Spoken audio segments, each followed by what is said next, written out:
Friends, आज हम जो स्टोरी एक्सप्लेन करने वाले हैं उसमें हमारा मेन लीड बहुत ही डेंजरस माफिया बॉस होता है। एक बार वो गुंडों के बीच अकेला फंस गया था, तब हमारी फीमेल लीड उसकी जान बचा लेती है, जिसकी वजह से हमारा मेन लीड पूरी तरह उससे ऑब्सेस्ड हो जाता है। वो उसके लिए इतना ज्यादा पजेसिव होता है कि वो हमारी फीमेल लीड को किसी के साथ देख भी नहीं सकता। हमारी फीमेल लीड के बारे में तो पूछो ही नहीं, वो तो बहुत ही ज्यादा ब्यूटीफुल और क्रेजी होती है। बाद में पता चलता है कि हमारी फीमेल लीड बहुत बड़ी माफिया बॉस होती है। जब हमारे मेन लीड को पता चलेगा कि हमारी फीमेल लीड तो उसकी भी बॉस है, तो क्या होगा, जानने के लिए ड्रामा को पूरा देख। तो चलिए बिना किसी देरी के ड्रामा को शुरू करते हैं। स्टोरी के स्टार्टिंग में हम देखते हैं अपने मेन लीड मिस्टर फूसा को, जो घने जंगल में गुंडों से बचकर भाग रहा होता है। मिस्टर फूसा को जहर दिया गया था, जिस वजह से वो ठीक से भाग नहीं पा रहा था, तो गुंडे उसे चारों तरफ से घेर लेते हैं। मिस्टर फूसा कहता है, तुम मुझे जानते नहीं हो, मैं फू परिवार का उत्तराधिकारी हूँ। बट गुंडे कुछ नहीं सुनते, वे उसे मारने वाले होते हैं। तभी वहाँ पर हमारी फीमेल लीड शाओ आ जाती है। वो गुंडों के ऊपर जहरीला पाउडर डालकर उन्हें बेहोश कर देती है और कहती है, मेरे इलाके में तुम्हारी इतनी हिम्मत कैसे हुई। वो जाकर मिस्टर फूसा की इंजरी चेक करती है। तभी मिस्टर फूसा उसका हाथ पकड़ लेता है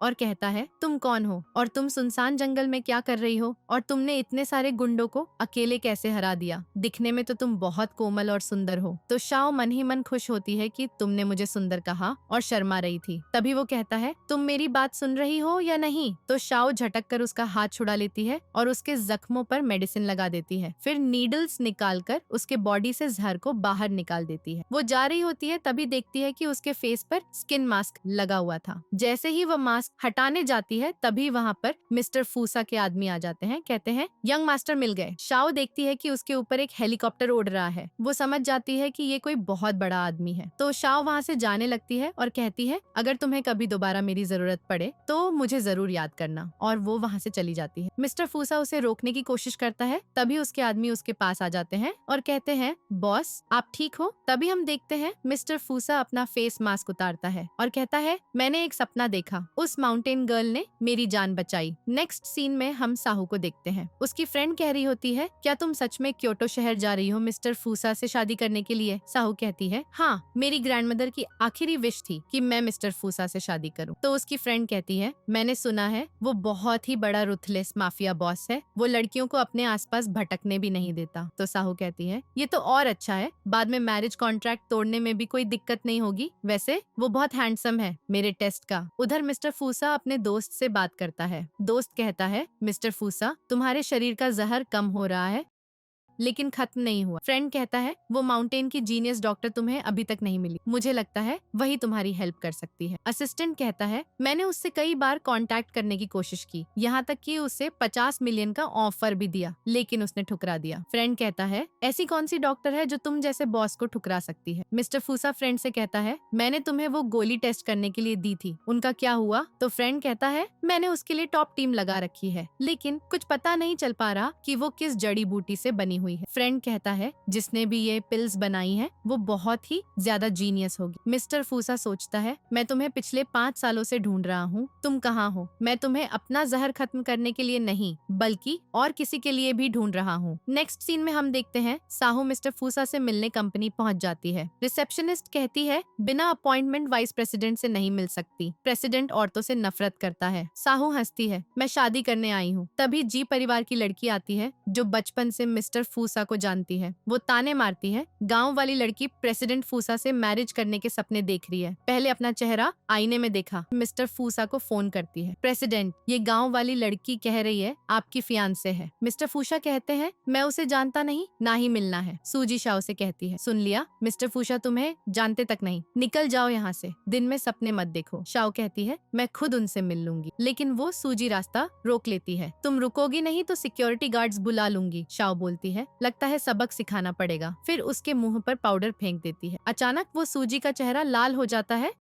और खुजली होने लगती है। वो अपना फेस देखकर चिल्ला उठती है। सब लोग हंसने लगते हैं कि शाओ ने इसे अच्छे से मजा चखा दिया। सिक्योरिटी गार्ड उसे पकड़कर ले जाते हैं। वांग मिस्टर फूशा को बताता है, बुजुर्ग महिला ने तुम्हारे लिए अरेंज्ड मैरिज फिक्स कर दी है, तुम जाओगे ना? मिस्टर फूशा दादी को मैसेज करता है, प्लीज शादी के मामले में बीच में मत आइए, मुझे उस कॉन्ट्रैक्ट वाली लड़की से मिलना नहीं, उसे बोल दो चली जाए। दादी जवाब देती है, तू कभी लड़की के क्लोज नहीं आता, क्या पूरी जिंदगी सिंगल रहना है? ये एंगेजमेंट तो बहुत पहले तय हो गई थी। दादी मैसेज में कहती है, तुम्हें शादी करनी पड़ेगी वरना मुझे पोते पोतियां कहाँ से मिलेंगी? लेकिन मिस्टर फूशा मन ही मन सोचता है, मुझे तो वही पहाड़ी लड़की चाहिए, उसके सिवा किसी और से शादी नहीं करूंगा। वो असिस्टेंट को बुलाता है और कहता है, जाओ उस लड़की से बोल दो कि मुझे उससे शादी नहीं करनी, उसे यहाँ से भगा दो। शाओ ऑफिस में घुसने वाली होती है लेकिन असिस्टेंट उसे रोक लेता है। वो पूछती है, क्या तुम मिस्टर फूशा हो? फोटो में तो ऐसे नहीं दिखते। असिस्टेंट कहता है, मैं उनका असिस्टेंट हूँ, बिना अपॉइंटमेंट के अंदर नहीं जा सकती। शाओ बोलती है, ठीक है अंदर नहीं जा रही। मिस्टर फूशा को बोलो बाहर आओ। फिर चिल्लाकर पूछने लगती है, मिस्टर फूशा शादी कर लो ना। वांग को तो हंसी आ जाती है। वो कहता है, तुम्हारी वो गाँव वाली लड़की से तो ये और भी जंगली है, इतनी सीधी सादी। असिस्टेंट उसे एक चेक पर साइन करके देता है, मिस्टर फूशा तुमसे शादी नहीं करेंगे, ये ब्लैंक चेक ले जाओ। शाओ देखती है और कहती है, ये तो 9 अंकों का चेक है। मिस्टर फूशा क्या तुम भिखारी हो? मन ही मन सोचती है, मुझे इनके पैसे की जरूरत ही नहीं। वांग हंसता है, लगता है ये गांव वाली और ज्यादा पैसे मांग रही है। मिस्टर फूशा एंगेजमेंट स्पॉट पर आते हैं और पूछते हैं, तुम्हें कितने पैसे चाहिए? शाओ कहती है, क्या तुम्हें सच में शादी नहीं करनी? वो जवाब देते हैं, हाँ मैं किसी और को पसंद करता हूँ, उसके सिवा किसी से शादी नहीं करूंगा। शाओ बोलती है, ठीक है मुझे भी तुमसे शादी नहीं करनी, ये एंगेजमेंट तो मेरी दादी की आखिरी इच्छा थी, अब जब ये टूट गया तो तुम्हारी दादी ने मैरिज कॉन्ट्रैक्ट के लिए जो निशानी दी थी वो वापस कर रही हूँ। मिस्टर फूशा कहते हैं, असिस्टेंट को दे दो। वो कहती है, नहीं मुझे फेस टू फेस लौटाना है। वो बोलते हैं, जब शादी नहीं करनी तो मिलने की क्या जरूरत? असिस्टेंट इसे भगा दो। असिस्टेंट उसे जाने को कहता है। वो थोड़ा आगे जाती है लेकिन वापस मुड़ आती है। असिस्टेंट रोकता है पर वो उसे धक्का देकर अंदर घुस जाती है। मिस्टर फूशा उसे रोकने लगते हैं लेकिन वो उनसे भी भिड़ जाती है। तभी वो उसे गौर से देखते हैं और पहचान जाते हैं, ये तो वही लड़की है मेरी जान बचाने वाली। वांग कहता है, गाँव वाली से तो ये कहीं ज्यादा खूबसूरत है। मिस्टर फूशा बोलते हैं, मुझे भी नहीं पता था कि मेरी फियांसे इतनी सुंदर निकलेगी। शाओ वो जेड पेंडेंट वापस कर देती है, ये तुम्हारी फू फैमिली का है, तुम्हारी दादी ने मेरी दादी को शादी का वादा करके दिया था, लेकिन जब तुम्हें शादी नहीं करनी तो मैं लौटा रही हूँ और मुझे तुमसे कोई पैसे नहीं चाहिए, समझो एंगेजमेंट खत्म। असिस्टेंट और वांग ताली बजाने लगते हैं, वाह क्या क्लास की हो तुम, क्योटो के क्राउन प्रिंस को रिजेक्ट कर दिया। शाओ कहती है, अब तुम मुझे मेरी दादी वाली निशानी वापस कर दो। मिस्टर फूशा कहते हैं, मेरे पास नहीं है, पता नहीं कहाँ है। असिस्टेंट बोलता है, मुझे पता है कहाँ है।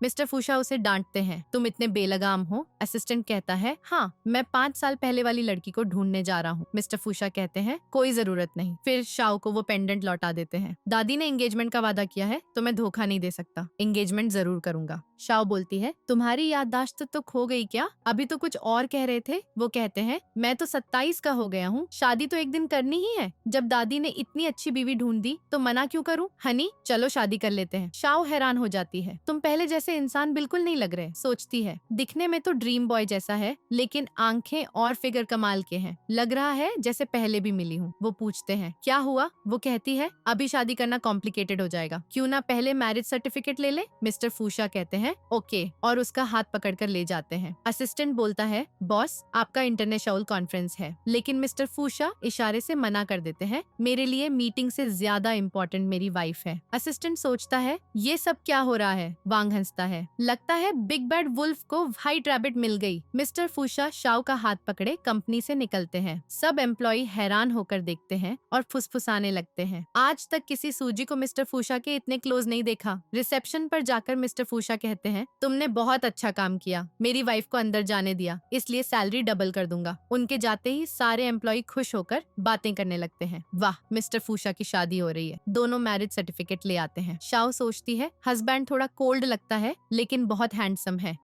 मेरा नुकसान नहीं होगा। मिस्टर फूशा कहते हैं, वाइफ अब मैं तुम्हारा ध्यान रखूंगा और 2 एक्स्ट्रा सर्टिफिकेट ले लेते हैं, मेरे पास ज्यादा सेफ रहेंगे, कहीं खो ना जाए। शाओ को पहले अजीब लगा, लेकिन वो कहती है कोई बात नहीं। दोनों हाथ पकड़े आगे बढ़ते हैं। असिस्टेंट दोनों को हैप्पी वेडिंग बोलता है, जल्दी से तुम्हारे बच्चे हो जाएं। मिस्टर फूशा इतना खुश होता है कि उसकी सैलरी डबल कर देता है। शाओ को मिस्टर फूशा का ये बर्ताव बहुत पसंद आता है। वो उसके हाथ को अच्छे से पकड़ लेते हैं और वो भी मुस्कुराने लगती है। फिर मिस्टर फूशा उसका फोन लेते हैं और अपना नंबर सेव कर देते हैं। कहते हैं, जब शादी हो गई है ना, चलो साथ रहते हैं हनी, तुम्हें इससे कोई दिक्कत तो नहीं? वो बोलती है, बिल्कुल नहीं, शादी के बाद साथ रहना तो आम बात है ना। दोनों हाथ पकड़े आगे बढ़ते हैं। नए घर में शाओ अपना सामान लेकर आती है और कहती है, मैं ज्यादा सामान नहीं ला पाई, कल जाकर कुछ खरीद लूंगी। लेकिन जब वो अलमारी में कपड़े रखने जाती है तो देखती है मिस्टर फूशा ने उसके लिए पहले ही ढेर सारे वार्डरोब भर दिए हैं, हर तरह के कपड़े तैयार। रात को मिस्टर फूशा कहते हैं, मुझे पता नहीं तुम्हें क्या पसंद है, इसलिए शेफ को बोलकर हर तरह की डिश बनवा ली। फिर क्रेडिट कार्ड देते हैं, इसकी कोई लिमिट नहीं, पासवर्ड तुम्हारा बर्थडे है, जो मन करे खरीद लो। शाओ कहती है, मुझे पैसे की जरूरत नहीं। वो उसके हाथ पकड़ते हैं और बोलते हैं, अब हम शादीशुदा हैं, तुम मेरी वाइफ हो, मैं नहीं चाहता तुम्हें कोई परेशानी हो। शाओ सोचती है, ये तो इम्प्रेस करने में उस्ताद है। मिस्टर फूशा कहते हैं, मैं चाहता हूँ पूरी जिंदगी मेरे साथ बिताओ और तुम मेरे पैसे नहीं ले रही। क्या पूरी जिंदगी मेरे साथ नहीं बिताना चाहती? वो मन ही मन हंसती है, ये कितना क्यूट पपी बन रहा है, इसे कैसे मना करूँ। कहती है, ठीक है ले रही हूँ। रात में मिस्टर फूशा नहाकर आते हैं और देखते हैं वो सो रही है। जैसे ही टच करने लगते हैं वो जाग जाती है। बोलती है, मैं अलग बेड पर सो जाऊंगी। लेकिन वो क्लोज होकर कहते हैं, शादी का पहला दिन है, अलग बेड पे क्यों सोना।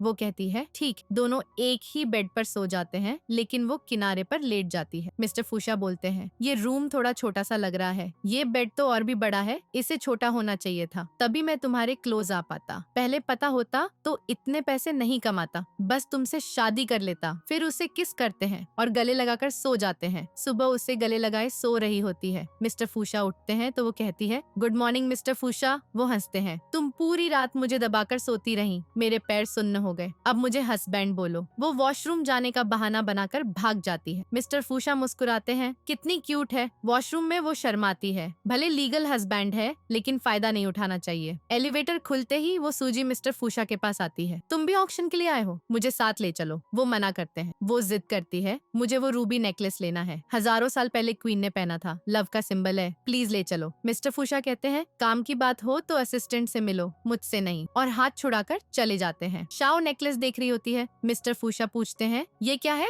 वो बताती है, क्वीन मैरी ने पहना था, बहुत पुराना है, गायब हो गया था, अब अचानक ऑन एक्शन में आया, इसलिए रिच लोग इसे हथियाना चाहते हैं। वो पूछते हैं, तुम्हें चाहिए? वो सोचती है, चाहिए तो बहुत महंगा पड़ेगा। कहती है, बस एक्साइटेड हूँ, ज्यादा पसंद नहीं, और शावर लेने चली जाती है। लेकिन मिस्टर फूशा फोन करते हैं, असिस्टेंट कल की सारी मीटिंग्स कैंसिल कर दो, मुझे ऑक्शन जाना है। सोचते हैं, इसे सरप्राइज दूंगा। फिर शाओ को कॉल करते हैं, मैं जरूरी काम से गया हूँ, मेरा इंतजार मत करना। वो सोचती है, मैं ऑन एक्शन जाऊंगी, मिस्टर फूशा को पता भी नहीं चलेगा। जैसे ही एक्शन हॉल में जाती है, वही सूजी मिलती है। वो तंज कसती है, गांव वाली, यहाँ क्या कर रही हो? ये टॉप क्लास ऑक्शन है, लग्जरी लोग आते हैं, तुम्हारी जैसी नहीं। शाओ कहती है, तुम्हारी सूजी फैमिली हमेशा फू फैमिली पर निर्भर रहती है। सूजी बोलती है, मैं अपने बॉयफ्रेंड के साथ आई हूँ। शाओ हंसती है, कौन सा नमूना तुम्हारी जैसी को पसंद करेगा? सूजी कहती है, मिस्टर फूशा को फैमिली प्रेशर से तुमसे शादी करनी पड़ी, उसके पास चॉइस ही नहीं थी, मैं उसके साथ बचपन से हूँ। शाओ को याद आता है, मिस्टर फूशा ने कहा था वो किसी और को लाइक करते हैं। सूजी बोलती है, तुम बस नाम की मिसेस फू हो। तभी एक लड़का आता है। सूजी चिल्लाती है, तुम्हारी मिस्टर फूशा से शादी हो गई और तुम दूसरे लड़कों से गपशप कर रही हो? लड़का कहता है, मैं फैमिली का सबसे छोटा मेंबर हूँ। सूजी शाओ से कहती है, तुम हर रिच लड़के पर लाइन मारती फिरती हो। शाओ को गुस्सा आता है, लेकिन वो कहती है, इस पर टाइम वेस्ट मत करो। सूजी बोलती है, क्या पता मेरे साथ कौन आया है? शाओ कहती है, मुझे इंटरेस्ट नहीं। तभी मिस्टर फूशा आते हैं और बोलते हैं, लेकिन मुझे जानना है कि तुम किस लड़के के साथ आई हो। शाओ हैरान रह जाती है। सूजी मिस्टर फूशा का हाथ थामने लगती है तो शाओ को गुस्सा चढ़ जाता है। वो चिल्लाती है, किस लिए मुझसे झूठ बोला? तुम तो कह रहे थे कि जरूरी काम से जा रहे हो और यहाँ सूजी के साथ एक्शन में नजर आ गए। ऊपर से कह रहे हो कि इसकी कोई फर्स्ट लव है, कहीं ये सूजी तो नहीं? मिस्टर फूशा कहता है, तुम्हें मुझे सफाई देनी चाहिए। वो जवाब देती है, पहले तुम सफाई दो। वो सोचता है, मैं तो इसे सरप्राइज देने आया था, लेकिन इसने मुझे बड़ा सरप्राइज दे दिया। शाओ सोचने लगती है, मैं तो इसे अच्छा समझ रही थी, लगा था ये मुझे पसंद करता है, लेकिन ये तो अपनी व्हाइट मूनलाइट के साथ घूम रहा रहा है। कहता है लगता है कोई गलत फहमी हो गई है, लेकिन वो चिल्लाकर कहती है तुम बीच में मत बोलो। झाऊ कहता है तुम दोनों तो बिल्कुल सिंक में बोल रहे हो, सच में ट्रू कपल लग रहे हो। सूजी कहती है घंटा ट्रू कपल, वैसे मिस्टर फूशा का हस्बैंड ये है और यहाँ ये किसी और लड़के के साथ ऑक्शन में घूम रही है। शाओ जलन से झाऊ का हाथ पकड़कर उसे अपने साथ खींच ले जाती है। सूजी कहती है मिस्टर फूशा हम भी चले, लेकिन वो उसके हाथ छुड़ा लेता है। ज्यादा उछलो मत, मैं तुम्हारी वजह से यहाँ नहीं आया, और अंदर चला जाता है। सूजी कहती है एक ना एक दिन तुम्हें मेरा ही होना पड़ेगा। ऑक्शन हॉल में शाओ मिस्टर फूशा को देखकर गुस्सा कर रही है। झाऊ कहता है तुम तो कह रही थी कि ये शादी ग्रैंडमा की आखिरी ख्वाहिश थी, फिर ऐसा क्यों लग रहा है जैसे तुम्हें सच में उससे प्यार हो गया हो। वो कहती है भला मैं उसे क्यों पसंद करूंगी। झाऊ पूछता है अगर तुम उसे पसंद नहीं करती तो किसी और लड़की के आने पर जलन क्यों हो रही है। वो जवाब देती है मैं तो बस अपनी वाइफ की जगह की हिफाजत कर रही थी, उसे शर्मिंदगी नहीं कि शादीशुदा होकर किसी और सूजी के साथ आया। झाऊ हंसता है तुम भी तो मेरे साथ आई हो और उसके सामने जानबूझकर फ्लर्ट कर रही थी। वो कहती है हमारा रिश्ता उन दोनों से अलग है ना। तभी वहाँ रूबी नेकलेस की बोली शुरू होती है। मिस्टर फूशा देखकर जल रहा है कि शाओ दूसरे लड़के के साथ हंस हंस कर बातें कर रही है। नेकलेस की कीमत 20 मिलियन से शुरू होती है। झाऊ कहता है अगर तुम्हें वो पसंद है तो मैं वेडिंग गिफ्ट में दे दूंगा। वो कहती है अच्छा है फिर मैं ले लूंगी। झाऊ बोली लगाता है 50 मिलियन। मिस्टर फूशा गुस्से में 80 मिलियन। शाओ को लगता है कि मिस्टर फूशा वो नेकलेस सूजी को गिफ्ट देगा। झाऊ 90 मिलियन बोल देता है। मिस्टर फूशा सोचता है ये झाऊ नेकलेस खरीद कर मेरी वाइफ को देगा, मेरे पैसे तो नहीं ले रही और इसकी नेकलेस ले लेगी। गुस्से में वो 100 मिलियन बोल देता है। फिर क्या था, झाऊ और मिस्टर फूशा नेकलेस की कीमत बार बार बढ़ाने लगे, कभी 200 मिलियन कभी 500 मिलियन। मिस्टर फूशा सोचता है शाओ मैं तुम्हारे पास वाले लड़के को दिखाना चाहता हूँ कि वो कितना बड़ा लूजर है, मुझसे हार गया। झाऊ कहता है लगता है मिस्टर फूशा मुझसे लड़ रहा है और 800 मिलियन बोल देता है। मिस्टर फूशा गुस्से में 1 बिलियन बोल देता है। होस्ट कहती है मिस्टर फूशा ने 1 बिलियन की बोली लगाई, लगता है उनके पास वाली लड़की बहुत लकी है। दोनों फिर कीमत बढ़ाने लगते हैं। मिस्टर फूशा 2 बिलियन बोल देता है। इससे पहले झाऊ बढ़ाए शाओ उसे रोक देती है, जाने दो, वो नेकलेस इतना महंगा भी नहीं, तुम्हें उसके साथ लड़ने की जरूरत नहीं। झाऊ कहता है मैं तुम्हें तंग होते कैसे देख सकता हूँ, चाहे सारा कुछ बेचना पड़े, लेकिन वो नेकलेस तुम्हें दिलवा के रहूंगा। शाओ कहती है मैं नहीं चाहती तुम इतने पैसे बर्बाद करो, वैसे भी मुझे वो नेकलेस चाहिए ही नहीं। आखिरकार 2 बिलियन में मिस्टर फूशा नेकलेस जीत लेता है। होस्ट कहती है वो नेकलेस मिस्टर फूशा को मिल गया, आप अपनी पास वाली लड़की को गिफ्ट कर दें। सब तालियां बजाने लगते हैं। सूजी खुश हो रही है, उसे लग रहा है कि उसे मिलेगा। शाओ गुस्से से उठकर चली जाती है। मिस्टर फूशा भी पीछे पीछे जाता है। घर पहुंचकर शाओ सोचती है हम कौन से साथ सोने वाले हैं। गुस्से में बेड पर खुजली वाला पाउडर छिड़क देती है। इसने मुझे गुस्सा दिलाया, अब मैंने ये चाल चली, अब आएगा असली मजा। मिस्टर फूशा घर आकर बटलर से पूछता है मैडम कहाँ है। वो बताता है गेस्ट बेडरूम में चली। मिस्टर फूशा उसके कमरे का गेट पीटता है, लेकिन वो नहीं खोलती। वो नेकलेस का बॉक्स वहीं रखकर चला जाता है। शाओ सोचती है अच्छा पहले दूसरी सूजी के साथ था, अब मुझे मनाने के लिए गिफ्ट ले आया। सोच लिया है कि गिफ्ट से मन पिघल जाएगा। पहले तो गेट बंद करने वाली थी, लेकिन गिफ्ट उठाकर अंदर चली जाती है। जैसे ही खोलकर देखती है रूबी नेकलेस, हैरान हो जाती है। इसका मतलब मिस्टर फूशा मेरे लिए ही खरीद रहा था, सूजी के लिए नहीं। मैं कितनी बेवकूफ हूँ। उस ग्रीन टी वाली की बातों में आ गई। तभी उसे याद आता कि उसने क्या किया है। जल्दी से भाग कर जाती है। मिस्टर फूशा शावर लेकर आया था। वो कहती है तुम बेड पर नहीं सो सकते।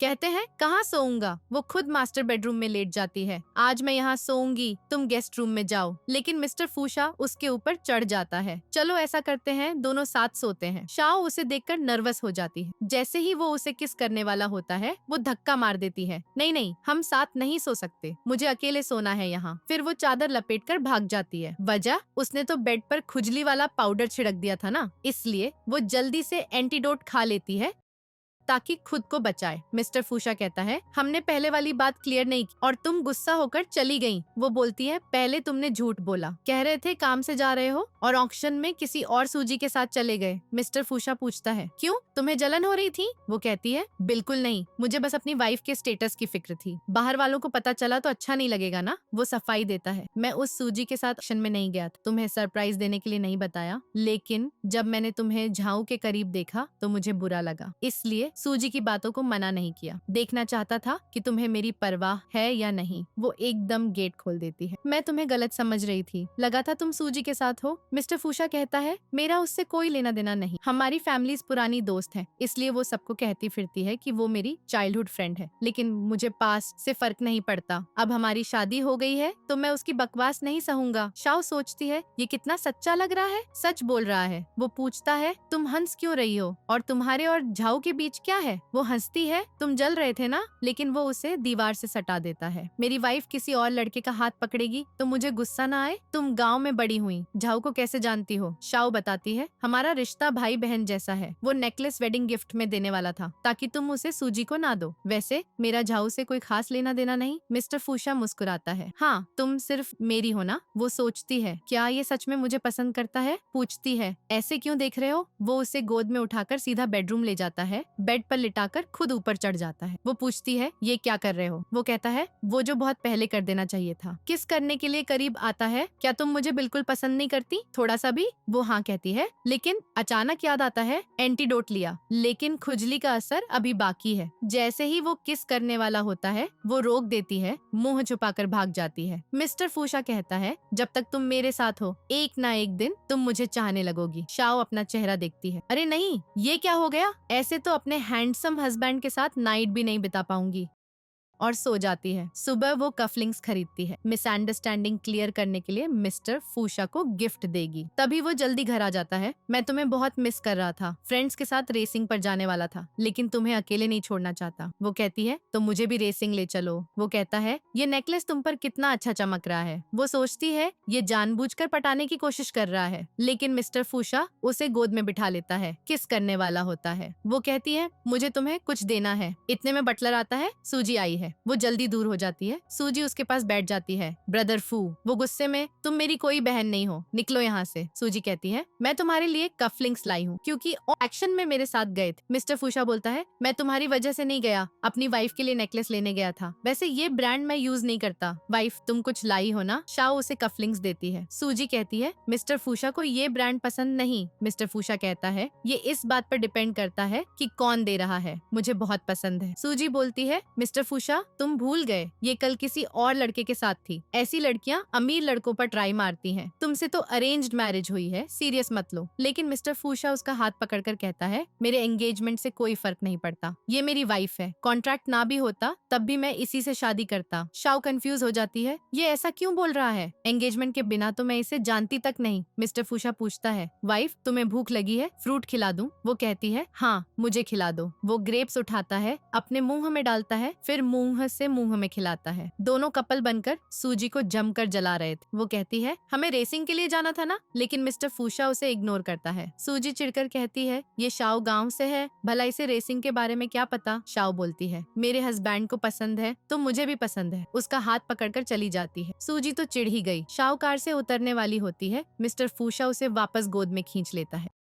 असिस्टेंट हैरान हो जाता है, ये सीन तो कम ही देखने को मिलता है। मिस्टर फूशा उसे घूर कर भगा देता है। वो पूछती है, ये क्या कर रहे हो? वो कहता है, तुम्हें गोद में ले रहा हूँ। वो उसे पकड़कर किस करने लगता है, फिर हाथ आगे बढ़ाता है। वो हाथ पकड़ लेती है। सोचती है, ये तो इसमें कितना माहिर है, कितना स्वीट है, मेरे साथ अच्छा बर्ताव कर रहा है, लेकिन मुझे तो कभी प्यार हुआ ही नहीं, इसे कैसे हैंडल करूंगी? असिस्टेंट गेट खोलता है। मिस्टर फूशा उसे गोद में उठाए ला रहा था। वो कहती है, नीचे उतारो मुझे। उसके फ्रेंड्स वेट कर रहे थे। पूछते हैं, ये तुम्हारी वाइफ है, काफी प्रिटी है, तुम दोनों परफेक्ट मैच हो। मिस्टर फूशा अपने फ्रेंड से कहता है, अपने डैड को बोलना कल कंपनी में कॉन्ट्रैक्ट लेने आ जाना। फ्रेंड कहता है, thank you sister in law. वो कहती है, यू आर वेलकम। तभी सूजी कार लेकर आ जाती है। फ्रेंड सूजी को देखते ही उसकी तारीफ करने लगता है। मिस्टर फूशा गुस्से में कॉन्ट्रैक्ट कैंसिल कर देता है। सूजी कहती है, मैं रेसिंग में तुम्हारे साथ कम्पीट करना चाहती हूँ। शाओ बोलती है, ठीक है। सूजी चिढ़कर कहती है, तुम जैसे गाँव वाली को रेसिंग कहाँ आती होगी, ऊपर से रेस सूट भी नहीं लाई।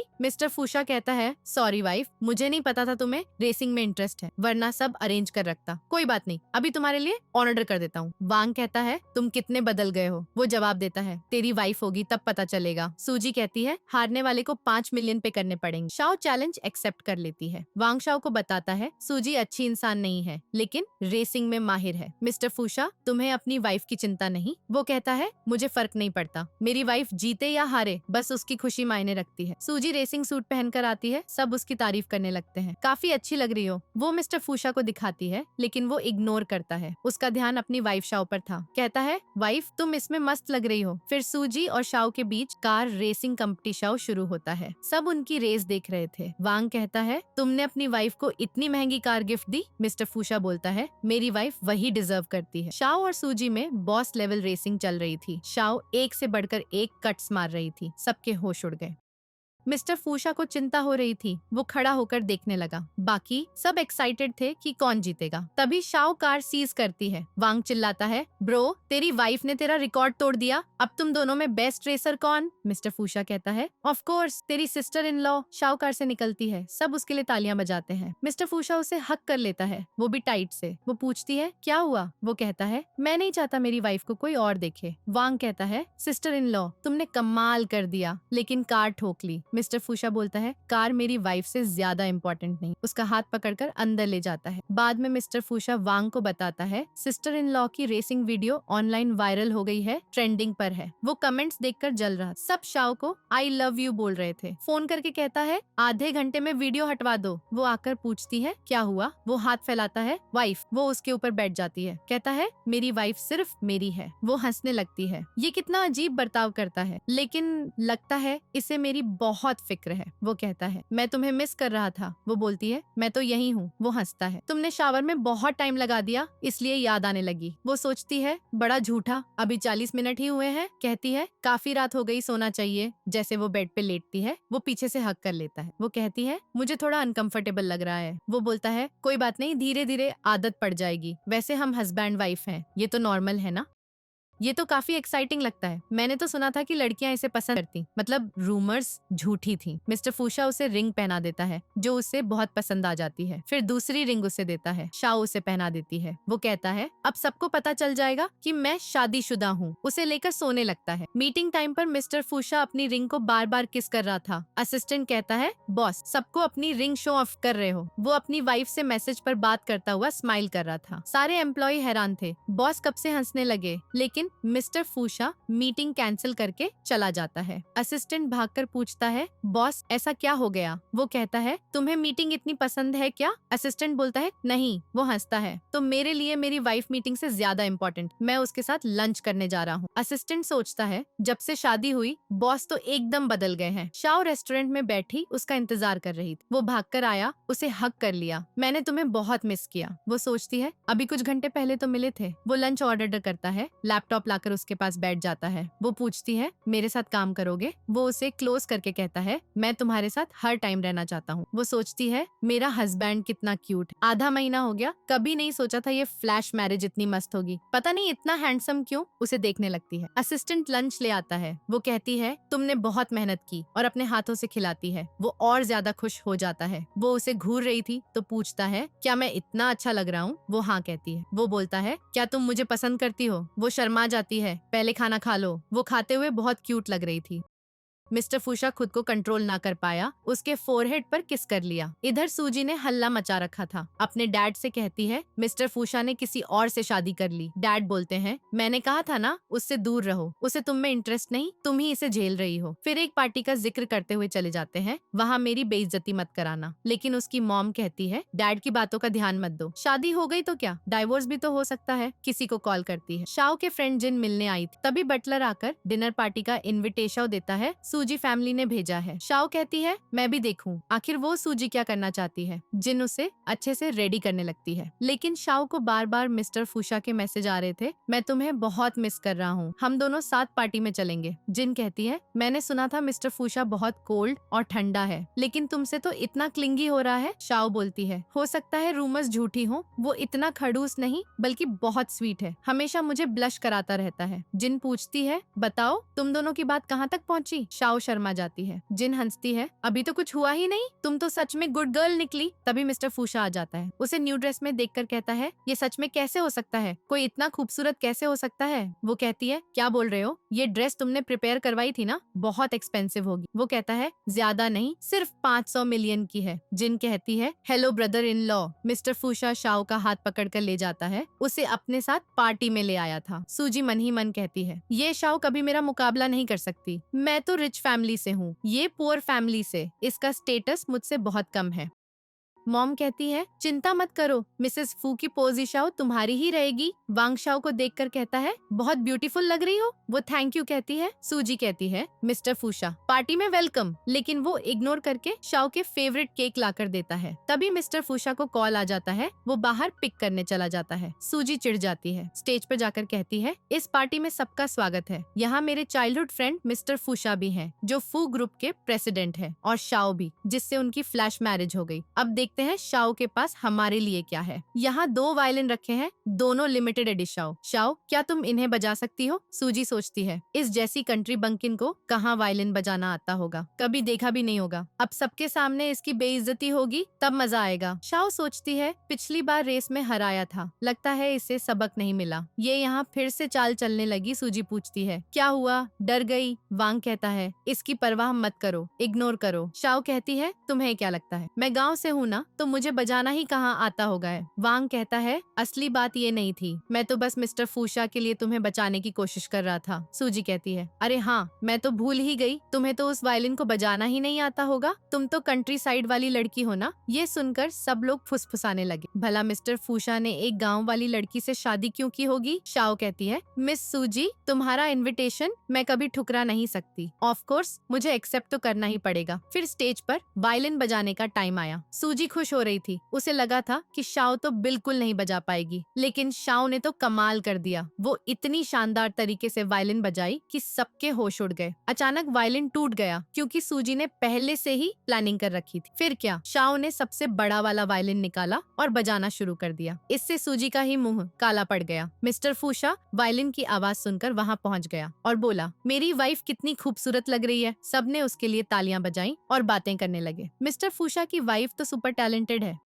जैसे ही शाओ स्टेज से नीचे उतरी, मिस्टर फूशा ने उसकी खूब तारीफ। वो बोली, तुम्हारी चाइल्डहुड फ्रेंड ने इनवाइट किया था, मैं कैसे मना कर देती, मुझे तुम्हारी वो चाइल्डहुड फ्रेंड बिल्कुल पसंद नहीं। मिस्टर फूशा बोला, जलन मत करो वाइफ, मैं तो सिर्फ तुम्हारा हूँ। फिर उसने शाओ का हाथ पकड़ा और सबके सामने अनाउंसमेंट किया, एक बात क्लियर कर दूं, मैं कभी किसी लड़की के क्लोज नहीं आया, ना ही मेरी कोई चाइल्डहुड स्वीट हार्ट है। शुरू से लेकर अब तक मेरी सिर्फ एक ही है, वो मेरी वाइफ। ये सुनकर सब हैरान, मतलब सूजी झूठ बोल रही थी, मिस्टर फूशा तो उसका चाइल्डहुड फ्रेंड नहीं है। मिस्टर फूशा बोला, मैंने तो कहा था ना, मैं सिर्फ तुम्हें ही लव करता हूँ। शाओ बहुत खुश हो गई और दोनों किस करने लगे। सूजी चिढ़ रही थी, पार्टी तो हमारी थी, सारी लाइमलाइट इस शाओ ने ले ली। उसकी मॉम ने उसे एक नया प्लान बताया। शाओ बोली, मैं थोड़ी ताजी हवा लेने बाहर जा रही हूँ। मिस्टर फूशा बोला, मैं भी चलूं? शाओ हंसकर बोली, मैं जहाँ भी जाती हूँ तुम पल्लू पकड़कर पीछे पीछे आ जाते हो, मैं अकेले चली जाऊंगी। लेकिन उसके पीछे सूजी भी आ गई और बोली, मुझे नहीं पता था तुम इतना अच्छा म्यूजिक बजाती हो। शाओ बोली, तुझे तो मेरे बारे में बहुत कुछ पता ही नहीं। सूजी ने उसे ड्रिंक ऑफर की और ड्रामा शुरू कर दिया। बोली, अब जब तुम मुझसे इतना प्यार करती हो तो मैं मिस्टर फूशा को छोड़ने को तैयार हूँ। ये ड्रिंक क्योंकि मैंने पहले तुम्हारे साथ रूखा बर्ताव किया था, अगर तुम पी लोगी तो लगेगा तुमने मुझे माफ कर दिया। शाओ बोली, तुम सच में चाहती हो? फिर अपनी आंखों से उसे हिप्नोटाइज करने लगी। उल्टा सूजी खुद ही वो ड्रिंक पी गई। हिप्नोटाइज करके शाओ ने पूछा, इसके बाद तुम क्या करने वाली थी?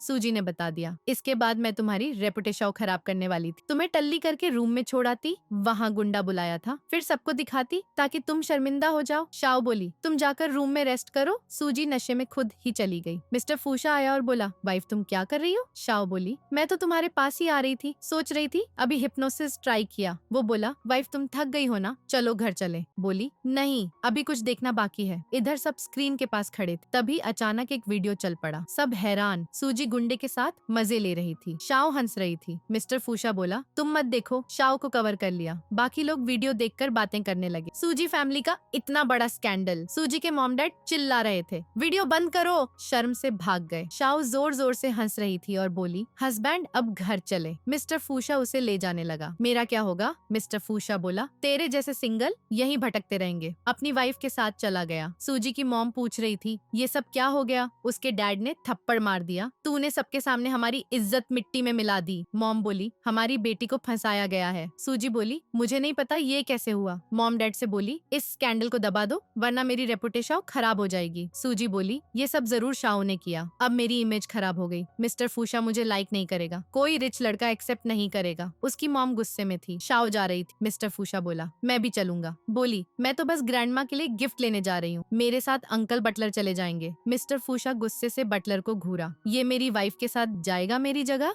बटलर डर गया और बहाने बनाने लगा। मैडम को मार्केट जाना था तो शाओ हंसने लगी और बोली, मिस्टर फूशा, अंकल बटलर से तो तुम जेलस हो रहे हो ना? वो उसके और क्लोज आने लगता है और पूछता है, वाइफ क्या मैं तुम्हें पसंद नहीं हूँ? वो कहती है, बात तो वो नहीं है, तुम अभी बिजनेस ट्रिप से लौटे हो, लगा होगा थक गए होगे, इसलिए पीछे क्यों हटूंगी। लेकिन वो गिरने वाली थी, तभी मिस्टर फूशा ने उसे पकड़ लिया बचाने के लिए। एक्सीडेंटली उसका गाल पे किस हो गया।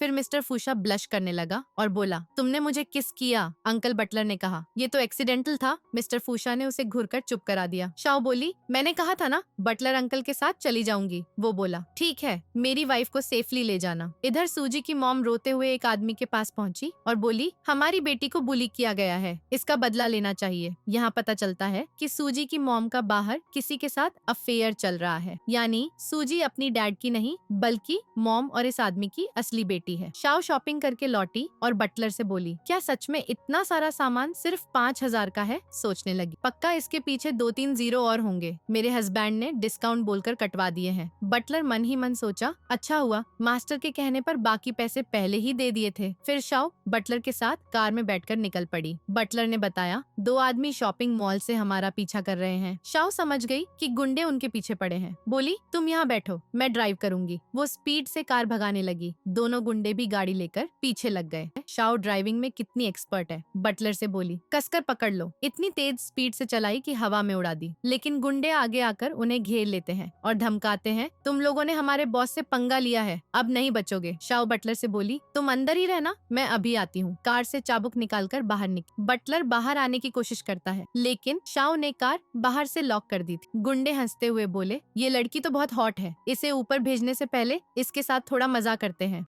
शाओ बोली, लगता है तुम सबका ही टिकट काटना पड़ेगा। मिस्टर फूशा मीटिंग में था, लेकिन उसका ध्यान बिल्कुल नहीं लग रहा। सोच रहा था, वाइफ फोन क्यों नहीं उठा रही, कहीं कुछ गड़बड़ तो नहीं। इधर शाओ चाबुक से गुंडों की ऐसी धुलाई कर रही थी कि वो डर गए। बोले, इसे फाइटिंग भी आती है, सब एक साथ अटैक करते हैं, लेकिन वो सबको एक साथ पटक देती है। गुंडे डर के मारे दुम दबाकर भाग जाते हैं। जैसे ही कार का गेट खोला, बटलर बोला, यंग लेडी, आप ठीक तो हो ना? उसके हाथ पर छोटी चोट लगी थी। बोला, जल्दी हॉस्पिटल ले जाना होगा। शाओ बोली, कोई बात नहीं, मैं ठीक हूँ, मिस्टर फूशा को मत बताना। घर पहुंचकर वो अपनी चोट पर मेडिसिन लगा रही थी और पट्टी बांध रही थी। देखा फोन स्विच ऑफ पड़ा है। सोचा फोन की बैटरी डाउन हो गई। मिस्टर फूशा को कॉल करना था, लेकिन रात हो गई, अब सो गया होगा, कल कर लूंगी, और सो गई। इधर मिस्टर फूशा बिजनेस मीटिंग में था, लेकिन कॉल आते ही भागा। सूजी की मॉम को पता चला कि शाओ बिल्कुल ठीक है और गुंडे खुद पिटकर लौट आए। सूजी के होश उड़ गए। ऐसी क्या चीज है इस सूजी में? शाओ मॉर्निंग में उठी, तभी मिस्टर फूशा दौड़ता हुआ आया। हनी, चोट कहाँ लगी?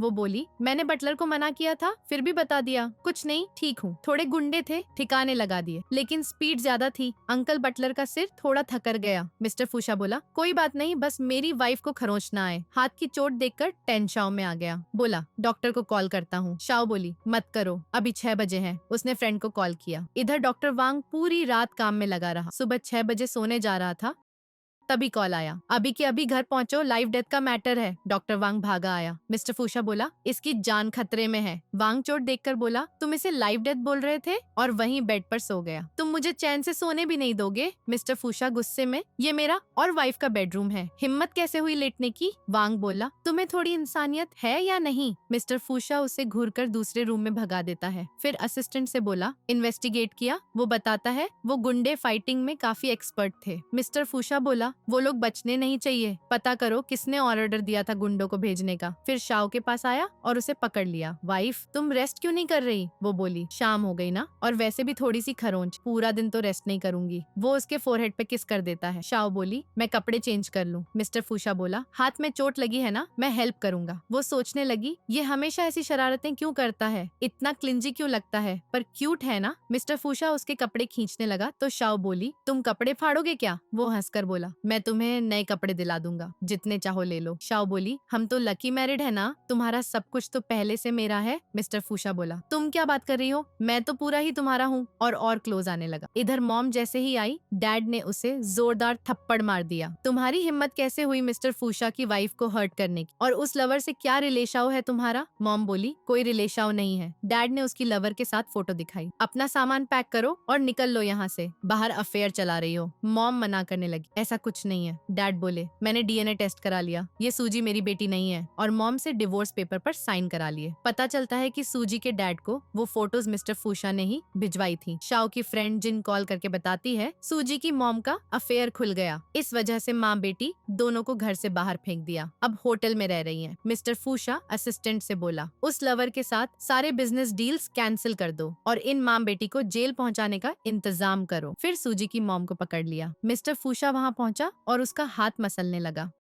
यहाँ पता चलता है कि मिस्टर फूशा कितना क्रूर है। वो सिर्फ अपनी वाइफ के सामने क्यूट और क्लिंजी बनता है, असल में हार्टलेस और रूथलेस है। मॉम से पूछा, बता सूजी कहाँ है? वो कुछ नहीं बता रही थी। मिस्टर फूशा बोला, लगता है तेरी जीभ किसी काम की नहीं, इसे काट देना चाहिए। उसके कहने पर असिस्टेंट जीभ काटने वाला था। मॉम चिल्लाई, तुम्हें जानना नहीं कि तुम्हारी मॉम की डेथ कैसे हुई? मुझे जाने दो, सच बता दूंगी। मिस्टर फूशा गुस्से से उसका गला पकड़ लिया। मॉम बताती है, तुम्हारी मॉम प्रेग्नेंट थी, हॉस्पिटल चेकअप के लिए गई, फिर एक फोन कॉल आया, इमोशनल होकर सीढ़ियों से गिर गई। मिस्टर फूशा गुस्से से तड़प उठ। इधर सूजी को शाओ ने बांध रखा था। आकर बोली, क्या हुआ? अच्छी खातिरदारी हो रही ना? सूजी बोली, तुम्हारी हिम्मत कैसे हुई मुझे किडनैप करने की? पता है मेरे डैड कौन है? नॉर्थ सिटी के सबसे पावरफुल आदमी। लोकेशाओ भेज दी, वो आते ही होंगे। जिन ने उसे थप्पड़ मारा। खुद को क्या समझती हो? शाओ के सामने भौंकने की हिम्मत, और मुंह पकड़ लिया। तभी सूजी का डैड लाओ आया। सूजी बोली, देखा, अब मेरा डैड तुझे छोड़ेगा नहीं। लेकिन लाओ शाओ को देखा तो घुटनों पर बैठ गया, खुद को थप्पड़ मारने लगा। मुझे नहीं पता था कि गुंडे तुम्हें हर्ट करने भेजे थे। सूजी चिल्लाई, डैड आप ये क्या कर रहे हो? इस विलेज गर्ल से माफी क्यों? लाओ ने सूजी को थप्पड़ मारा। शाओ बोली, लाओ लगता है तुमने बेटी को बहुत बिगाड़ दिया, मेरे खिलाफ हिम्मत करने लगे। क्यों ना तुम्हारी फैमिली को स्पेशल जगह पहुंचा दूं? लाओ डर के कांपने लगा। मैं सालों से आपके अंडर काम करता हूँ, प्लीज इस बार बख्श दो। शाओ बोली, मुझे दोबारा मत दिखना, और गुस्से से चली गई। लाओ ने सूजी को मारा। तुम और तुम्हारी मॉम कहीं चली जाओ, मेरी जिंदगी बर्बाद कर दी।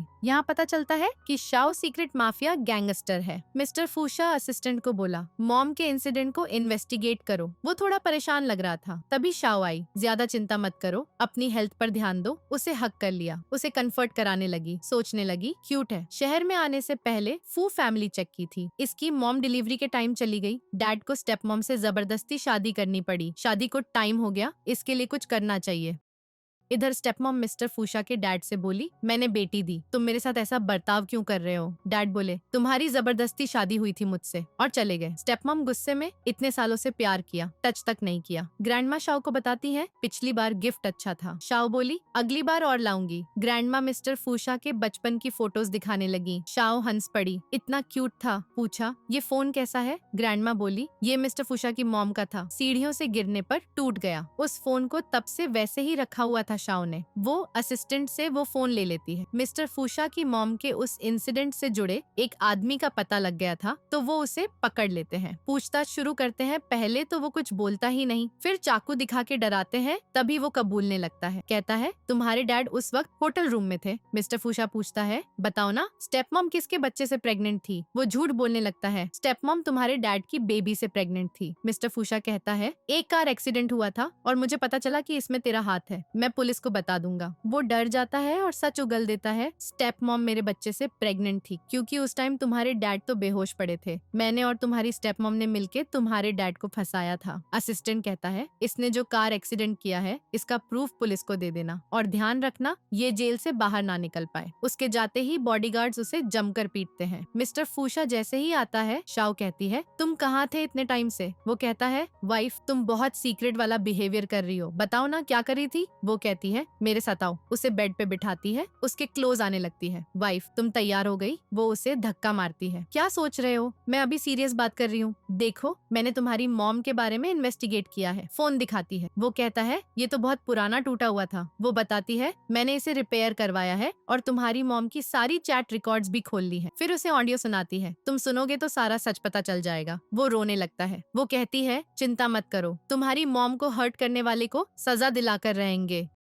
वो रोते हुए कहता है तुम मेरी लाइफ का बेस्ट गिफ्ट हो। उसे किस करने लगता है। इस बार शाओ उसे रोकती नहीं, वो भी किस करने लग जाती है। किस करते करते वो उसके पेट पर हाथ रखता है और कहता है अब सो जाते हैं, मैं थक गया हूँ। वो सोचती है इसे क्या हो गया, हमेशा तो ये स्टार्ट करता है। वो कहता है काफी रात हो गई है। उसे आराम से बेड पे लिटाता है, ब्लैंकेट ढक देता है और खुद हक करके सो जाता है। नेक्स्ट डे वो अपने बॉडीगार्ड्स लेकर स्टेप मॉम के पास जाता है। बॉडीगार्ड्स उसे पकड़ लेते हैं और हाथ बांध देते हैं। वो चिल्लाने लगती है ये क्या कर रहे हो मिस्टर फूशा, मैं तुम्हारी मॉम हूँ। लेकिन असिस्टेंट उसे थप्पड़ मारता है। मिस्टर फूशा कहता है तुम इसके लायक नहीं हो। स्टेप मॉम चिल्ला रही होती है, तभी डैड वहाँ आ जाते हैं। वो कहती है तुम कैसे इंसान हो, तुम्हारा बेटा मुझे हर्ट कर रहा है और तुम कुछ नहीं कर रहे। मैं तुम्हारी वाइफ हूँ, तुम्हारी बेटी को जन्म दिया है। मिस्टर फूशा कहता है तुम कब तक डैड को ब्लैकमेल करती रहोगी। मिस्टर फूशा बताता है कि इसकी बेटी आपकी बेटी नहीं है। DNA रिपोर्ट दिखाता है कि वो स्टेप मॉम के क्लासमेट की बेटी है, इसलिए स्टेप मॉम ने उसे फॉरेन भेज दिया था ताकि डैड DNA टेस्ट ना करा ले और शक ना हो। स्टेप मॉम मना कर रही थी लेकिन डैड उसे थप्पड़ मारते हैं। तुम्हारी वजह से मेरी रियल वाइफ दुनिया से चली गई। वो प्रेग्नेंट थी और तुमने उसे कॉल किया। बेचारी सदमे से सीढ़ियों से गिर गई। स्टेप मॉम चिल्लाती है तुमने मेरी जगह अपनी वाइफ को क्यों चुना, मैं तो उससे कई गुना बेहतर थी। तुम मुझे लाइक नहीं कर सकते थे क्या।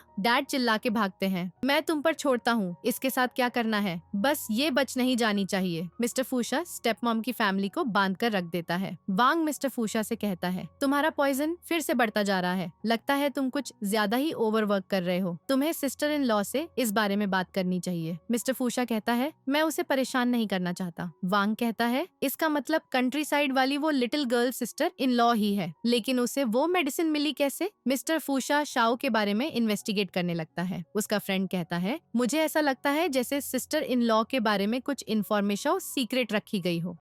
लेकिन मिस्टर फूशा का ध्यान शाओ की फोटो पर था। मेरी वाइफ कितनी प्रिटी है, सब लोग हंसते हैं, ये प्यार में पागल हो गया है। वांग कहता है मुझे नहीं लगता सिस्टर इन लॉ कोई मामूली इंसान है। मिस्टर फूशा कहता है वो मेरी वाइफ है, ऑफ कोर्स वो मामूली नहीं है। दूसरा फ्रेंड कहता है मिस्टर फूशा को देखो, ये स्माइल करने लगा है। वांग कहता है ये पहली बार नहीं है, मैं तो कितनी बार हैरान हो चुका हूँ, तेरे लिए तो पहली बार होगा, तू अभी अभी आया है ना। मिस्टर फूशा कहता है काम हो गया, मैं घर जा रहा हूँ। असिस्टेंट नाचते हुए जाता है। बॉस की वाइफ की वजह से मुझे भी जल्दी छुट्टी मिल जाती है। मिस्टर फूशा अपनी वाइफ को कॉल करता है तो वो कहती है मेरी फ्रेंड फॉरेन से आई है तो मैं उसके साथ डिनर पे जा रही हूँ, तो ध्यान रखना और मेरा क्रेडिट कार्ड यूज कर लेना। असिस्टेंट से कहता है हंस क्या रहे हो, मीटिंग में वापस चलो। बेचारा असिस्टेंट चुप हो जाता है। उसका फ्रेंड कहता है तुम तो अपनी वाइफ के साथ टाइम स्पेंड करने वाले थे ना। मिस्टर फूशा कहता है अगर तुम्हें अपनी टिकट नहीं कटवानी है तो चुप बैठे रहो। फ्रेंड कहता है सिस्टर इन लॉ तो आज घर पर नहीं है, तो मैं और वांग तुम्हें किसी अच्छी जगह ले चले। वो कहता है मैं ऐसी वैसी जगहों पर नहीं जाता, अगर तुम्हें जाना है तो खुद जाओ। इधर शाओ की फ्रेंड उसे अपने ब्रदर से मिलवाती है। सोचती है मैं शादीशुदा हूँ, दूसरे लड़कों से दूर रहना चाहिए वरना मेरे हस्बैंड को अच्छा नहीं लगेगा। तभी एक लड़का आकर उसे दूर सरकाता है और खुद उसके साथ बैठ जाता है। ब्यूटीफुल लड़की, क्या चाहिए तुम्हें, उस लड़के को दूर करता है, लेकिन वो उसे धक्का मारकर गिरा देता है। मैं ब्यूटीफुल लड़की से बात कर रहा हूँ, तुम क्यों बीच में आ रहे हो। फ्रेंड कहती है कौन हो तुम, लेकिन वो उससे भी गिरा देता है और शाओ को छेड़ने लगता है। वो उसके थप्पड़ मारती है। जैसे ही वो फाइट करने लगता है उसे फिर से मारकर भगा देती है। इस बार छोड़ रही हूँ, अगली बार दिखना मत, और उसे वहाँ से खदेड़ देती है। मिस्टर फूशा को उसके फ्रेंड का मैसेज आता है एक मुझे बड़ी मस्त लड़की मिली है, बहुत ब्यूटीफुल, मुझे पटाने में हेल्प करेगा। मिस्टर फूशा कहता है कौन सी लड़की, मेरी वाइफ से ज्यादा ब्यूटीफुल कोई नहीं है। लेकिन वो शाओ की फोटो भेजता है। फिर क्या, मिस्टर फूशा जलने लगता है। असिस्टेंट और बॉडीगार्ड लेकर वहाँ पहुँच जाता है। वो पूछती है है तुम यहाँ क्या कर रहे हो? वो कहता है मिस्टर फूशा मैं इसी ब्यूटी की बात कर रहा था। मिस्टर फूशा कहता है इसे सिस्टर इन लॉ बोलो। वो माफी मांगने लगता है सिस्टर इन लॉ मुझे नहीं पता था। फ्रेंड कहता है तुमने मुझे बताया क्यों नहीं कि तुम शादीशुदा हो? फिर वो वहाँ से चले जाते हैं। मिस्टर फूशा कहता है तुम इसे कैसे जानती थी? वो कहती है फॉरेन में एक बार उसकी जान बचाई थी। वो कहता है फिर तुमने उसे बताया क्यों नहीं कि हमारी शादी हो गई है? वो कहती है उसने पूछा नहीं और मैं अचानक बताती तो शो ऑन ऑफ कर रही हूँ ऐसा लगता ना। क्यों, क्या तुम गुस्सा हो? वो कहता है हाँ बहुत गुस्सा हूँ, अब तुम्हें मुझे मनाना पड़ेगा। वो पूछती है क्या चाहिए तुम्हें? वो फोन निकालकर उसके साथ किस वाली फोटो खींच लेता है और फ्रेंड्स को भेज देता है, लेकिन वो अभी भी गुस्सा था तो वो दोबारा किस करती है। क्या ये काफी है? वो कहता है ये भी काफी नहीं। असिस्टेंट और बॉडीगार्ड की तरफ देखता है, वो दोनों भाग जाते हैं। फिर वो शाओ को पकड़कर किस करने लगता है, उसे गोद में उठाकर घर ले आता है और सोफे पर बिठाता है। वो सोचती है लगता है इसने जो धुआं छोड़ा था उसे फिनिश करना चाहता है। मिस्टर फूशा कहता है आज रात हमें कोई डिस्टर्ब नहीं करेगा।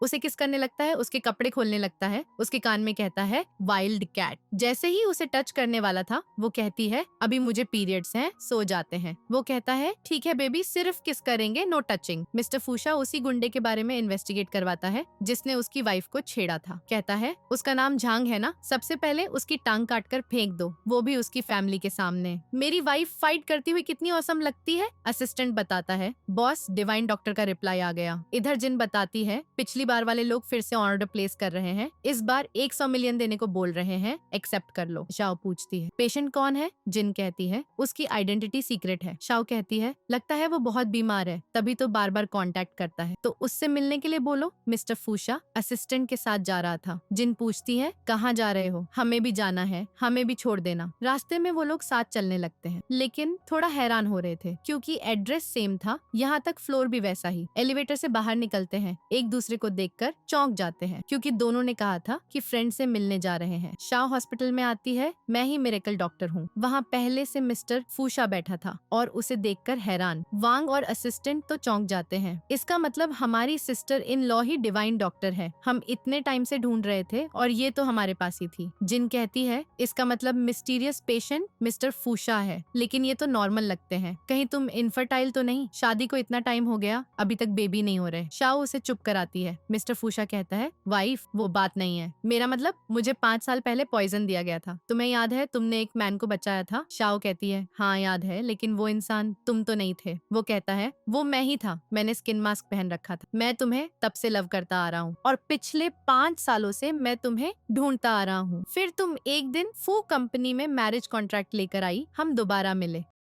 वो उसे हक कर लेता है। असिस्टेंट और वांग हंसने लगते हैं। वो डांटता है हंस क्यों रहे हो? शाओ कहती है तुमने मुझे पहले क्यों नहीं बताया कि तुम्हें पॉइजन दिया गया है? वो कहता है सॉरी, मुझे लगा तुम्हें चिंता होगी और डर था कि तुम मुझे डिसलाइक करोगी। वो कहती है पागल हो गए हो क्या? उसे बिठा देती है। मैं तुम्हारा इलाज करूंगी। उसका हाथ पकड़कर चेकअप करने लगती है। डॉक्टर वांग कहता है सिस्टर इन लॉ तुम तो अपनी आइडेंटिटी छुपाने में एकदम एक्सपर्ट हो। शाओ कहती है अब मैं तुम्हारा इलाज करूंगी ना, तुम्हें मेरी हर बात माननी पड़ेगी, अपना ध्यान रखना है। वो हाँ करता है तो कहती है तुम्हें मुझे कंसल्टेशन फीस भी देनी होगी। मिस्टर फूशा कहता है फीस छोड़ो, मैं तो खुद को ही दे दूंगा। फिर शाओ उसकी रिपोर्ट देखती है और कुछ टेस्ट कराने को कहती है। नर्स जैसे ही ब्लड सैंपल लेने आती है मिस्टर फूशा डरने लगता है। वाइफ प्लीज मुझे पकड़ लो। वो उसे सहलाती है। डॉक्टर वांग कहता है ये तो कई लोगों को ठिकाने लगा चुका है और अब थोड़े से दर्द से डर रहा है। शाओ कहती है तो तुम घर जाओ, मुझे कुछ टेस्ट करने हैं। वो कहता है ठीक है वाइफ। डॉक्टर वांग से कहता है मेरी वाइफ का ध्यान रखना। डॉक्टर वांग कहता है चिंता मत करो, मैं यहाँ मधुमक्खी को भी फड़कने ना दूं। असिस्टेंट जोर जोर से हंसता है। फिर मिस्टर फूशा बाहर उसका वेट कर रहा था, तभी शाओ आती है, उसके फोरहेड पर किस कर लेता है। डॉक्टर वांग सोचता है इनका कुछ नहीं हो सकता, ये जहाँ मन करे स्टार्ट हो जाते हैं। शाओ को उसके फ्रेंड का कॉल आता है, वो मिलने बुला रही थी, लेकिन वो कहती है मैं अपने हस्बैंड का ध्यान रखूंगी। जैसे ही मिस्टर फूशा आता है कहती है अपनी शर्ट निकालो, यहाँ बैठो। मिस्टर फूशा जानबूझकर धीरे धीरे शर्ट के बटन खोलता है। वो सोचती है ये क्या कर रहा है, क्या ये मुझे पटाने की कोशिश कर रहा है? वो पूछता है ये क्या है? वो कहती है नीडल है, तुम्हारे इलाज के लिए। वो सोचता है अच्छा इसे मेरा इलाज करना था, मुझे तो कुछ और ही लगा था। वो बताती है एक्यूपंक्चर से तुम्हारे टॉक्सिन्स को बाहर निकाल सकती हूँ। उसकी शर्ट निकालकर नीडल से इलाज करने लगती है। जैसे ही खत्म करती है वो क्लोज हो जाता है। हनी क्या तुम अभी रेडी हो? वो कहती है ट्रीटमेंट के दौरान तुम कुछ नहीं कर सकते। वो कहता है वाइफ वैसे मेरी हेल्थ इतनी बेकार नहीं है, ट्राई करने के बाद पता चल जाएगा।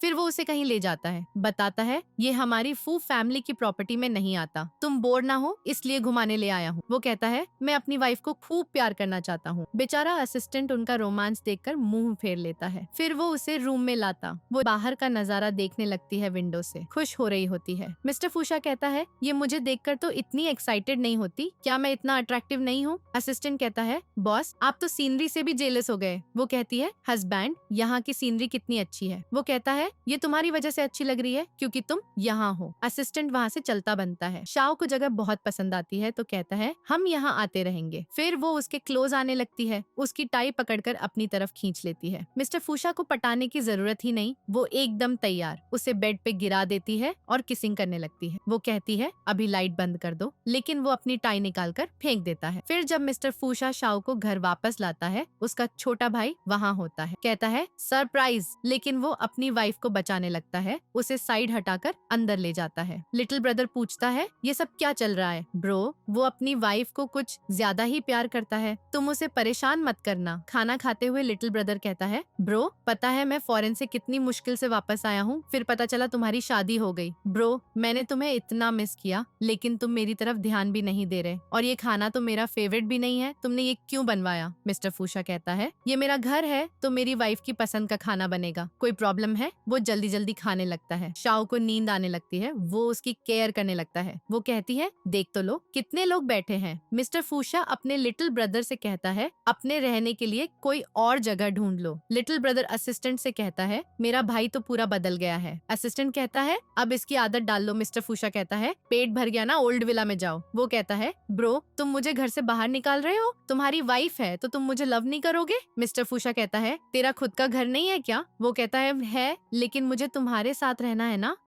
फिर मिस्टर फूशा अपनी वाइफ को बता रहा था अगर वो तुम्हें परेशान करे मुझे बताना, मैं उसे डांट दूंगा। शाओ कहती है ऐसे क्यों कर रहे हो, वो तुम्हारा रियल भाई है। वो कहता है हाँ वो है, लेकिन बड़ा हो गया है, उसे भी सुधर जाना चाहिए ना। वो कहती है उसके साथ भी अच्छा बिहेव किया करो। वो कहता है मैं सिर्फ अपनी वाइफ से लव करता हूँ। उसे किस करने लगता है। मॉर्निंग में लिटिल ब्रदर आता है और कहता है ब्रो तुम अभी तक कंपनी नहीं गए, पहले तो तुम इस टाइम तक पहुँच जाते थे। मिस्टर फूशा कहता है क्यों, तुझे इतनी चिंता हो रही है, चल तू कंपनी पहुंच जा। वो कहता है नहीं नहीं। जैसे ही शाओ आती है मिस्टर फूशा उसे बताने लगता है मुझे बिजनेस ट्रिप पर जाना है, 1 हफ्ते में वापस आऊंगा, तुम भी मेरे साथ चलो ना, वरना घर पर अकेली रहोगी, मुझे तुम्हारी चिंता होगी। लिटिल ब्रदर कहता है तुम मेरे भाई हो भी या नहीं, अपनी वाइफ को ट्रिप पे ले जा रहे हो, मुझे नहीं ले जा रहे, वो बच्ची थोड़ी ना है। और चेक करता है तुम्हें फीवर भी तो नहीं है। मिस्टर फूशा कहता है लगता है तुम्हारा कुछ ज्यादा हो रहा है, तुम्हें कंपनी में जाना पड़ेगा काम करने के लिए। लिटिल ब्रदर दुम दबाकर भाग जाता है। शाओ उसे किस करती है हनी मैं घर पर तुम्हारा वेट करूंगी। वो चला जाता है। फिर ग्रैंडमा शाओ को खाना दे रही होती है। लिटिल ब्रदर कहता है तुम भी भाई की तरह कर रही हो, सिर्फ सिस्टर इन लॉ का ध्यान रखती हो, अब तुम मेरा कोई ध्यान नहीं रखता। ग्रैंडमा उसे भी देती है। फिर शाओ से पूछती है मुझे ग्रेट ग्रैंड चिल्ड्रन कब देने वाली हो, मुझे उनके साथ खेलना है। लिटिल ब्रदर कहता है अगर ब्रो और सिस्टर इन लॉ का बेबी हो भी, क्या वो टॉय थोड़े ना होंगे जिनके साथ आप खेलो। ग्रैंडमा कहती है तू कब अपने लिए गर्लफ्रेंड लाएगा। वो वहाँ से भाग जाता है। मिस्टर फूशा जब घर आता है दोनों हक करने लगते हैं। वो बताती है मैंने तुम्हें बहुत मिस किया। किस करने लगते हैं। वो कहता है मैंने भी तुम्हें मिस किया। अपना टाई खोलता है और उसके हाथ पकड़ लेता है। आज कितना अच्छा मौसम है, चलो कुछ करते हैं। वो उसके शर्ट के बटन खोल रही होती है और दोनों किस करने लगते हैं। शाओ कहती है ग्रैंडमा बोल रही थी उन्हें ग्रेट ग्रैंड चिल्ड्रन चाहिए, तो क्यों ना हम प्रोटेक्शन यूज करना बंद कर दे। वो कहता है अभी मेरा तुम्हारे से मन नहीं भरा, इसलिए बेबी अभी नहीं करना चाहता, ताकि हमें और टाइम मिल सके साथ में अकेले। दोनों किस करने लगते हैं। नेक्स्ट डे वो दोनों ग्रैंडमा के लिए फ्लावर बुक लेकर जाते हैं। शाओ कहती है ग्रैंडमा आप हमारे साथ रहने आ जाओ, मुझे एक्यूपंक्चर पता है, मैं आपकी लेग्स ठीक कर दूंगी। फिर मिस्टर फूशा असिस्टेंट को बोलकर ग्रैंडमा के लिए गिफ्ट मंगवाता है। ग्रैंडमा खुश हो जाती है, ये मुझे गिफ्ट दे रहा है, लेकिन खोल कर देखती है तो अंदर एक डॉल थी। हैरान हो जाती है। वो कहता है ग्रैंडमा आपने कहा था ना बेबी चाहिए खेलने के लिए, ये ले लो, इसे खेल लो। ग्रैंडमा गुस्से से उसे डंडा मारने लगती है। शाओ हंस रही होती है। फिर ग्रैंडपा की तबीयत खराब हो जाती है। वो मिस्टर फूशा को कॉल करता है। वो अपनी वाइफ को लेकर आ जाता है उनका इलाज कराने के लिए, लेकिन ग्रैंडपा के डैड मान नहीं रहे, क्योंकि भरोसा नहीं होता कि इतनी छोटी लड़की भला कैसे इलाज करेगी। उसकी सिस्टर उन्हें समझाने की कोशिश करती है। आखिरकार मान जाते हैं और हेल्प के लिए मेडिकल टीम बुलाते हैं। शाओ कहती है पहले इनका एक्यूपंक्चर करना होगा, होगा? डॉक्टर गर्ल कहते हैं, अगर कुछ गड़बड़ हुई तो जिम्मेदारी कौन लेगा? मिस्टर फूशा कहता है, तुम लोगों की हिम्मत कैसे हुई मेरी वाइफ के स्किल्स पर क्वेश्चन करने की? मैं रिस्पॉन्सिबिलिटी लूंगा। शाओ एक्यूपंक्चर से ग्रैंडपा का इलाज करती है और ग्रैंडपा ठीक हो जाते हैं। मॉर्निंग में शाओ उठकर आती है तो देखती है मिस्टर फूशा अभी भी घर पर है। पूछती है, तुम ऑफिस नहीं गए? लेकिन वो उसे खींचकर अपनी गोद में बिठा लेता है। आज मैं घर पर तुम्हारे साथ रहूंगा। वो ऑनलाइन मीटिंग कर रहा था, वो भी बंद कर देता है। सब हैरान, बॉस ने मीटिंग कैंसिल कर दी। असिस्टेंट कहता है, मीटिंग कैंसिल, अपने काम पर लगो। मिस्टर फूशा कहता है, मेरे लिए सबसे इम्पोर्टेंट तुम हो। दोनों आई लव यू बोलकर एक दूसरे को किस करने लगते हैं और इसी के साथ स्टोरी का एंड हो जाता है। अगर आपको ये स्टोरी पसंद आई तो लाइक, शेयर और कमेंट जरूर करना। बस थोड़ा सा इंतजार करो, फिर मिलेंगे नई स्टोरी में।